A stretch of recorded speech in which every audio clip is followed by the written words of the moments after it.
Welcome to Hutchinson Economic Developments. My name is Miles Seppold. I serve as the Economic Development Director for the city. On today's episode, we will have some information on project updates, quite a lot of interesting things going on. And then in our second segment, we're going to do an interview with Andrea Moore. She's the TigerPath coordinator over at Hutchinson High School. So we're going to learn a little bit more about TigerPath. So you'll want to stay tuned for that.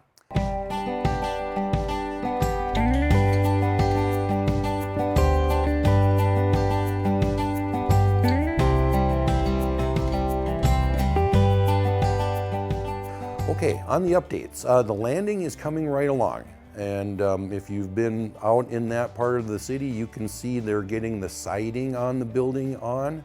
I talked with the site superintendent. They're probably looking at, maybe another month or so to finish putting the siding on. But there's big chunks of the building now that are kind of approaching their final look, and it looks very nice.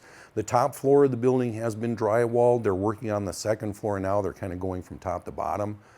And then I believe work is beginning. There's another picture there just looking up Franklin Street, looking to the north on Franklin. So you can see they got the corner and they're moving up the north or the east side of the building.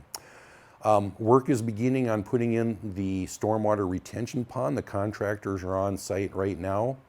And then they will also be doing some improvements to Glen Street, putting in some curb and gutter. Here's a picture of where the pond is going to go. When I was taking this picture, they had to move a pile of dirt out of the way. So I expect by the time this episode airs that there'll be a pond there.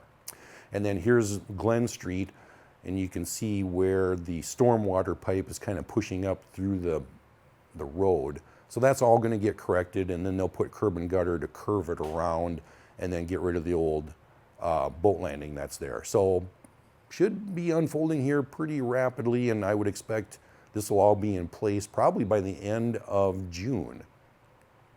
The big news item is that the demolition on the Jorgensen is delayed, and this falls into the category of redevelopment is hard.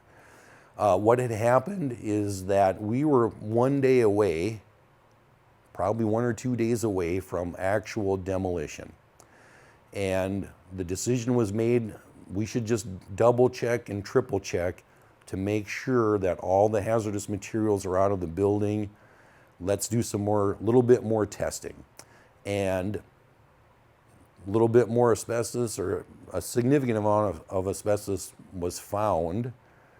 And so that all needs to be abated and taken care of. So a little bit unlucky in that it's delaying the project, but at the same time, actually a lucky break, because if we started demolishing it and then found this out, that would have been a real mess. So actually pretty lucky that we're able to catch this so that it can get dealt with before we start taking down the building. So I would estimate we're probably gonna take another month perhaps to finish the asbestos abatement, make sure everything is set and ready to go, and then probably July is when the building will be taken down. So I'll have an update for you on our next episode, but that's the last that I had heard on that one. So we're going to get there. It's just part of the deal when you're dealing with these redevelopment projects is that they are complicated and you do get unhappy surprises sometimes. That's kind of just the nature of it. I mentioned it before, we have a new Thai restaurant coming in. This will be at the former Zella's location. And my understanding is that this is going to be in place by the end of July. I will reach out to the owner and see if I can get an update, but that's the last that I had heard on that. The menu items you see, that's from the actual restaurant. The owner of this thing, he owns a bunch of these things around Minnesota. He just opened one in St. Cloud. So this is from their website. This is the actual stuff that they will be making here in Hutchinson. So super fun. Very much looking forward to that. River House is coming along. They are going to be putting siding on the south side of their building, and then that empty lot in between, that's going to become outdoor dining. So they'll make a patio, have overhead lights strung across it. So that'll be a pretty fun thing to see. And I would imagine that'll probably be in place by the end of summer or maybe late summer, just depending. New retailer coming to Hutchinson Mall. I'm going to check with these guys and see if I can reveal the name, but it is a variety store thing. And I know that construction is underway out at Hutchinson Mall right now. So that's all in progress. So we should find out here very quickly what the retailer is. Out at the Enterprise Center, Cannabis Chem Lab is busy setting up shop. They are doing some framing in their bay and setting up some offices and some lab areas and so forth. So this is going to be a laboratory testing company. They're going to be testing cannabis products. And so everything that gets tested or everything that gets sold as a cannabis product, whether it's gummies or whatever it is, that all needs to be tested first before it can be put on the market. And that's what this company does. So we're going to have a number of folks moving to Hutchinson. That'll be exciting. Different kind of job because we'll have some microbiologists and chemists and lab technicians coming. So that'll be pretty fun. And I would expect that Cannabis Chem Lab should be up and running by the end of June. Pretty much the same story with Demos Materials. They're in the process of getting set up right now. So this is a little startup company that has developed what are called plastic polymers. And what they make, I mean, they look like little beads, I guess is what I would say. And they're polymers that other companies will melt down and turn into plastic products, whether that's plasticware or plates or cups or whatever it is. The cool innovation for Demos Materials is that this is all biodegradable, and that's a pretty big deal nowadays. So hopefully these guys will also be up and running by the end of June. So we'll see how that goes. Guiding Light Childcare Early Learning is open. They have slots available for school-age kids and preschool kids. And if you need slots, they're enrolling kids right now. So phone number's on the screen if that's something that you guys need or you know someone else that does need it. Last item I have is just a little tidbit, I guess, a little informational thing. The pie chart there, that just shows the breakdown of the Hutchinson economy. And the blue quadrant in the upper right, that's basically the manufacturing. And that's one of the biggest and maybe the single biggest section of manufacturing of any city in Minnesota. We have a heck of a lot of manufacturing in Hutchinson. And you can see in the bottom right there, there's Hutchinson, 24.5% of everyone that has a job is employed in manufacturing. And that is a phenomenal number. When you look at the United States as a whole, it's 9.7% of people are employed in manufacturing. If you look at Minnesota as a whole, it's 10.7% in manufacturing. Here in Hutchinson, we're pretty close to 25%, so that's huge. We really are Minnesota's manufacturing city. So that's kind of the updates for this time. Stay tuned. In our next segment, we're going to do an interview with Andrea Moore. She's the TigerPath coordinator over at Hutchinson High School. So we're going to learn what she does and how she does it. So you'll definitely want to stay tuned for that.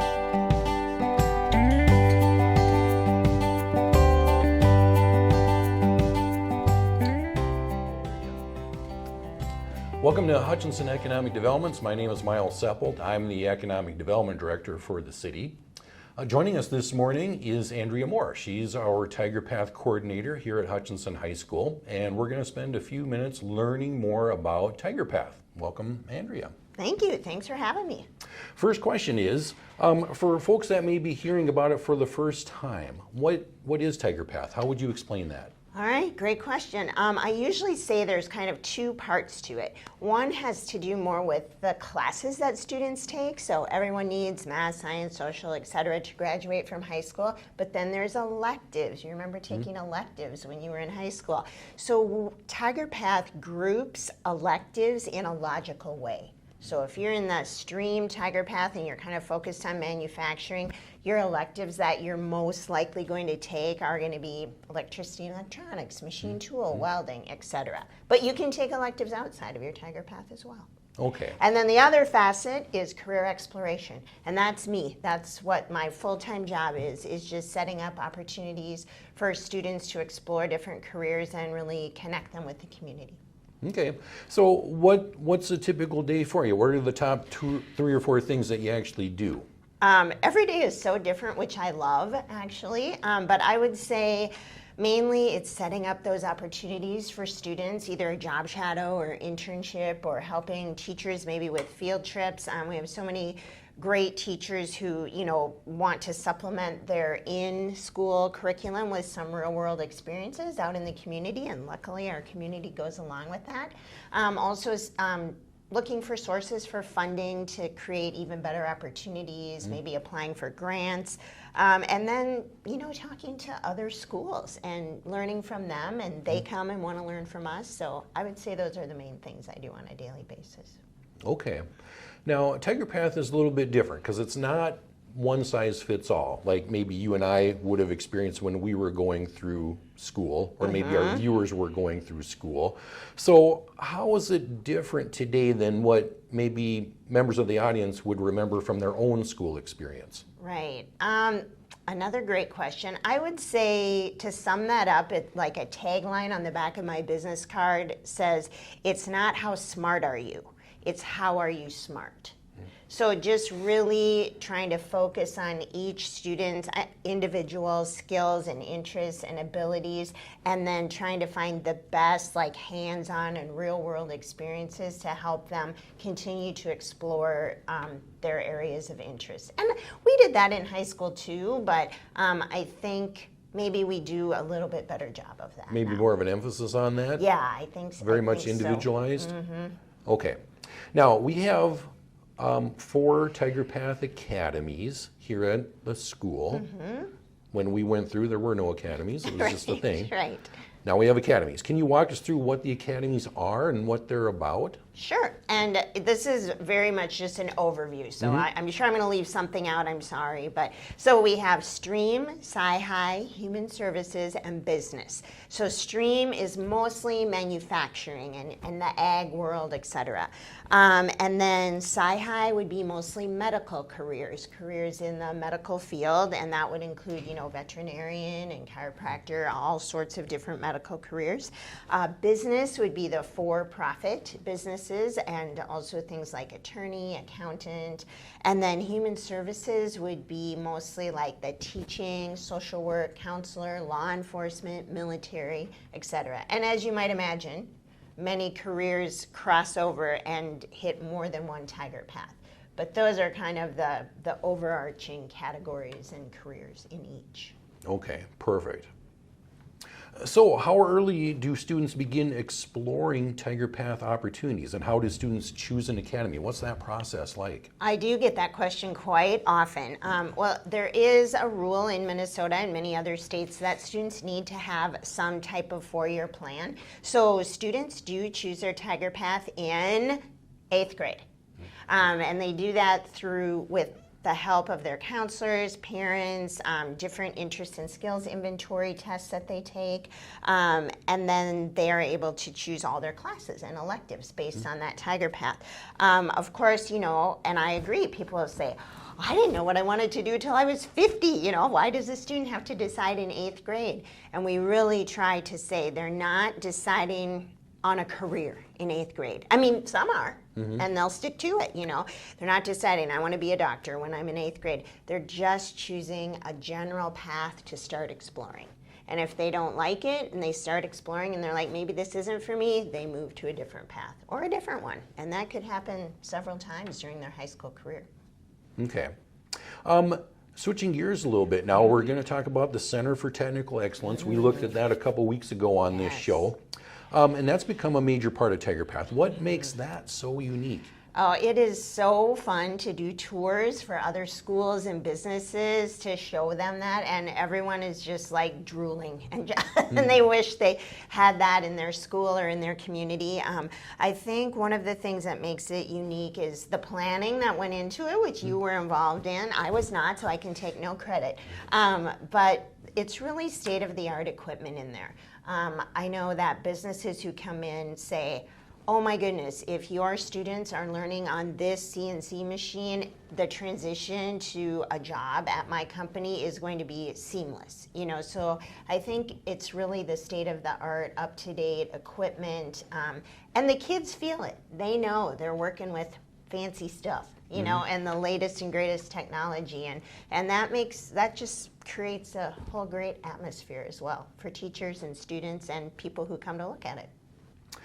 Do you have a favorite student success story that really captures what TigerPath is accomplishing? Yeah, there's so many. It's really hard. This was a hard question, but I think one in particular, how we gradually introduce students to different careers. So we had a student who just happened to be in a class that was going to go tour the wastewater treatment plant. So the whole class, 25 people or whatever, went and toured the wastewater treatment plant here in Hutchinson. And when she came back, she's like, Miss Moore, that was like really cool. I'm like, okay, well, yeah, the city's waste and our waste, you saw. And she said, yeah, I think I'd like to go back and learn more. So then we set her up for like a half-day job shadow. And I thought, okay, this will do it. And she came back, she said, no, that was really cool. Like they said they have, or she was taking a class, and so she wanted to do a 40-hour internship there. And so they said yes. So she went back and did this 40-hour internship throughout the trimester. And she still really, really enjoyed it, and she enjoyed learning about the science behind it and the bacteria and how they clean the water, and I learned from her. Anyway, then she posted or applied for their summer internship position. So then she was their summer intern, and then she applied for, I think it's called the WET program in St. Cloud. There's only a few schools in Minnesota that train for water and wastewater treatment. So it's just the interesting progression, like she didn't even know that she would like, and you know, to start just broad with a 45-minute field trip and then end up going to school for that. I also have another story that's kind of the opposite. I had a student who said, I'm going to go to school to be an electrician. I said, oh, great. And he was a senior. It was this spring. I said, why do you want to be an electrician? He said, I don't know. Well, it's good money and a lot of jobs. And I said, well, do you have a family member who's an electrician? No, he hadn't taken any of our classes here. And I said, well, we should probably get you a job shadow. So he went out and did a job shadow at E Squared here in town. They were great. And then he didn't answer any of my emails when he was done, or after the job shadow. I was checking to see how it went. And finally, I found him in the lunchroom, and I'm like, hey. And he's like, oh. I said, how'd it go? And he said, I'm sorry, Miss Moore, I wasted your time and I wasted their time at E Squared. I could not do that every day. But to me, that's a success story. That's a win in my book, you know. And then he went on to explore some other things and ended up going to school for something else. Yep, and you shared with them. You said, hey, that's a win. I did. I said, that is a win in my book. Right. That's what I'm here for. Because a big chunk of this is finding out what you don't like. Absolutely. That's just as valuable. Yeah, so it doesn't sound like a success story, but to me it is. Right, because if you can eliminate the ones that you don't like, that gets you closer to the one that you do like. 100%. And that's the whole point of TigerPath. 100%. Yep. We could end there. No, Yep. we better not. That's great. TigerPath wouldn't work without strong community support. E Squared, all of our other companies. How have local businesses and employers stepped up to support this? How have they not? I mean, I'm just amazed. I mean, I guess I probably knew that they would be amazing, but every day to see that, you know, who steps up in different ways to let us in for a job shadow or to help fund something that is important and they think would really help students explore careers, or to serve on the TigerPath Advisory Committee, like you do, Miles, or just so many different ways that they step up every day. I don't know if anyone's ever told me no. That's pretty neat. Except for little my thing. husband. But Yep. yeah, I want this new, no. Yeah, so it is. It's just amazing. And I think one of the keys to it is because we let each business be involved in the way that they want to be involved in. If they want to write us a check for, you know, $50,000, great, and want us to buy certain equipment, great. If they're like, we can't do that, but we could certainly host a tour or a field trip or a job shadow, great. If they can do both, wonderful. But however, whatever works for their business. And they do other things. I mean, internships would be a thing. Yes. Big time. Both paid and unpaid, I think. You have your career fairs here. They come to that. Yes, it's such a well-attended career fair. I just heard from our last one that like one of the organizations who was here hired 5 of our students on the gym floor at the career fair. Amazing. Yeah. And then you do your teacher-employer mixers. Yeah, employer-teacher mixer. I thought they were going to be all organized and I was going to have like little conversation starters and everything. No. The magic just happens when two people sit across from each other, a teacher and someone from the organization, and they just start talking and they realize how they could maybe help each other. And all of a sudden, things are happening that all I did was get some donuts and coffee and, And the connections and bring happen. people together, yes. And we've done the teacher tours as well once a year where the Nice. teachers go out and tour different places in the community. And, we all are naturally curious people, but it's really fun just to watch the teachers become the students, when they're out in a business that they maybe don't know much about, I don't know much about, and just watch them, ask questions and be curious and then bring that back to the classroom and be able to tell their students, what workforce skills are needed, what people are looking for. And I think that's a big central piece of TigerPath is just getting everybody connected with everybody. Right. Right? That's Yes. what we want to do. Absolutely. And connect students to real world. Yeah, okay. For sure. If you could leave parents, students, local employers with one message about TigerPath, what would it be? Kind of what we were just talking about. It's just all about the connections. It doesn't have to be huge. And I mean, it's good to have a big vision and an overall plan, but the magic is happening every day, like we were saying. When a student goes out into the community and does a job shadow, when a member from the community comes in and mentors a ninth grade student and they just sit across from each other like we are with no camera and talk about life, and it maybe isn't even about a career at that point, but the students know that the community cares about them and will take time for them and help them to explore careers and life. And so I just think it's really about those connections, and I just think we're so fortunate to live in a community that gives back to the students and truly invests in them in so many different ways. Yep, and really gives them just more choice than what anyone could really imagine. Right. I mean, I can tell a student about a career, but, I've never welded it. Well, one time I tried, it didn't go well. So, to get them out and have them talk to the welder and hear real life, examples and advice from them, it's just, you can't replace it, in a textbook or with someone who's never done that type of work. Okay. What's the most rewarding part of your job? Well, I mean, obviously, working with the students, but connecting them with the community. We do have that mentoring program for every ninth grade student during their ninth grade year takes a careers class, and then they 3 times meet with a community mentor.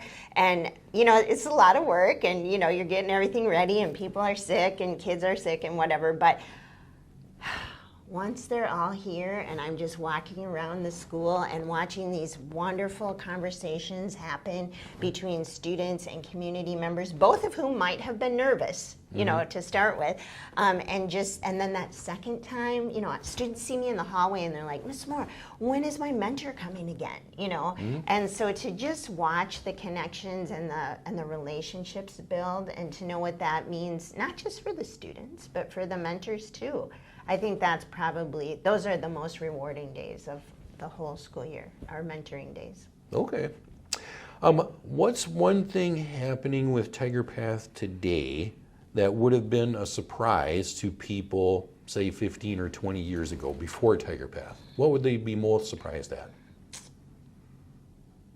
I think maybe how students are realizing how interconnected careers are. I know I have students who really want to help people and be in the medical field, but they don't like blood. So, but they're really good, have that engineering mind, and so they're working on projects and learning about robots that do surgery. So it's kind of the healthcare field and kind of manufacturing and just how careers are so interrelated, and because of the community and we get kids out in the community comes here. We had a student who actually got to watch a surgery. It was, I can't give away too much information, but it was a family member of one of our employees here who then could sign, to let a high school student watch a surgery. And it just changed the trajectory of her career plans because she was able to do that. Okay, wow, that's pretty amazing. Yeah. It was really, yeah. I couldn't even, when she came back and she was just came straight to my office and she was telling me all about it, and I'm like, "Oh, I could just listen to you forever." She was just so excited, and that wouldn't have happened without the partnerships in the community. And that's exactly why we're doing these things. Yeah. Get people excited about career options. Yes. And help them see possibilities. Absolutely. Okay, that's fantastic. Yes. So what has been the reaction of parents to TigerPath? Yeah, I think overwhelmingly positive. Again, as they should be, concerned like, wait, is my student choosing a career and they're only going to focus on that, and just assuring them that it's just a general path to explore. I have a student who said, I want to be a welding teacher and I love to cook.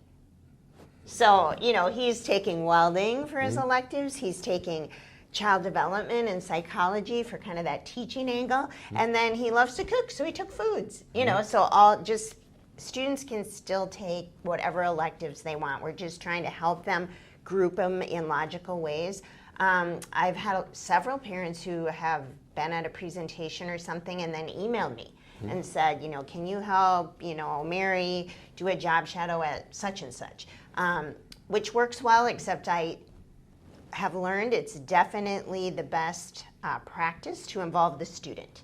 To say, have Mary come and talk to me, or let's include Mary on this email, and then let's all work together to get that set up. I've had a lot of parents say, I wish I had this when I was in high school. I've heard that Yeah. many times. Yes. They go, wow, I wish I would have had this. Yeah. I've also seen a lot of parents, I hope it's okay to say this, but who are in the trades who maybe didn't feel like when they were in high school that their skills were as valued. Yeah.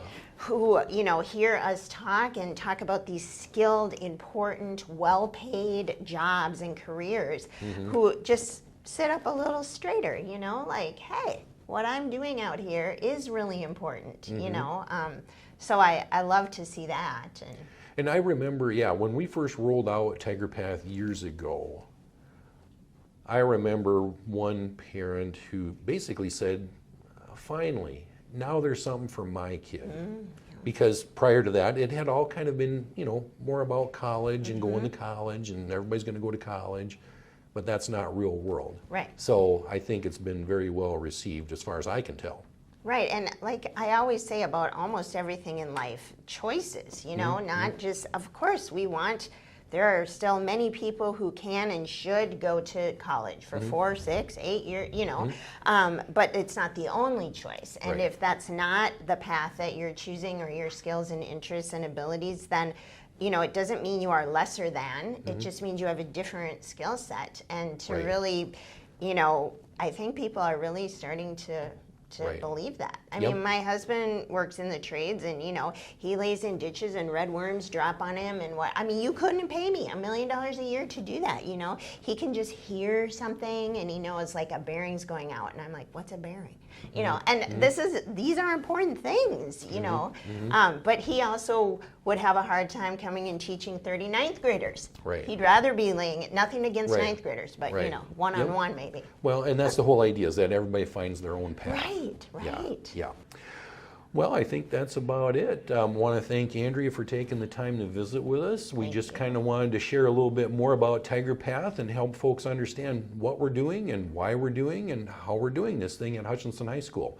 So thanks for tuning in to Hutchinson Economic Developments. We'll see you next time.